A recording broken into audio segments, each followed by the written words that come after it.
guys how to do a basic brioche stitch. And this stitch is great for making really fluffy, lush. Brioche has its name because it's just like brioche bread, very fluffy and lush. So it lets you make really fluffy and lush knitting, and you can do some really gorgeous things with it.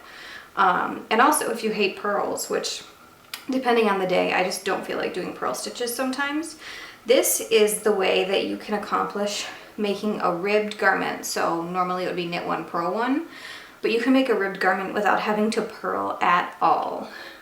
That blows your mind, right? So let me show you guys how to do that. First of all, this I cast on doing a provisional cast on, which you can find the tutorial for on my blog. So this purple stuff is in fact chain stitch crochet, about 15 stitches, and then I cast on 2, 4, 6, 8, 10 stitches in this orange variegated yarn. So again, if you want the tutorial for how to do a provisional cast on, check handsoccupied.com. All right, so to do your basic brioche stitch, you're going to do a setup row that's different than all the other rows in the rest of your project. So after this first row, all of your rows will be worked the same throughout the piece when you're doing just a basic brioche stitch. So first thing you do is yarn over nothing at all. So you just have yarn over nothing and slip the first stitch of your cast on purlwise. And bring that yarn around the back and knit one. So we yarned over and slipped one, and then we knit one. Now we'll yarn over, slip one, and knit one. Again, yarn over, slip one purlwise, knit a stitch. Yarn over, slip one, knit one, yarn over, slip one, knit one. So this is really easy to do with a little bit of practice. And again, this is just the foundation row.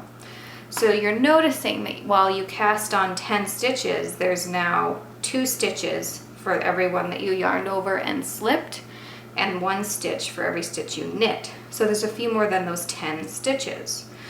So for the rest of the garment, what you do is where your yarn over and slip were before, when you turn it and see the other side of the work, there's an X right there where the yarn over and the slip meet. You will work that X as one loop or one stitch, okay? So let me show you how that works. So you'll do yarn over nothing, just like before, slip one, just like before. Knit through the middle of that X, getting both loops, and knit one. Yarn over, slip one, knit the 2 loops that form the X.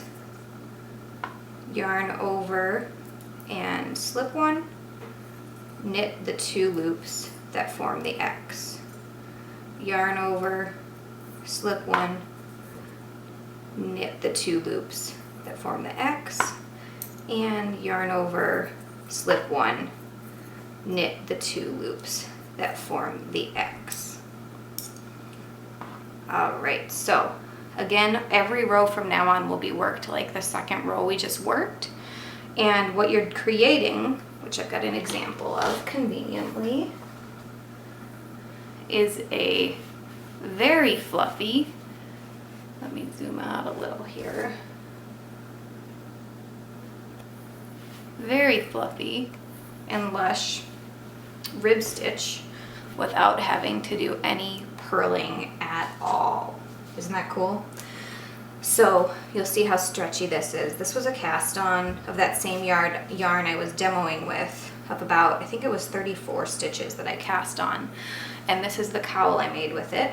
And you'll notice just how big and wide and fluffy it gets. So I really recommend making a gauge swatch if you're worried at all about fit, because when you do the brioche, we started here with this width of cast on, and it's gonna get huge because this was 10 and this was 30 something.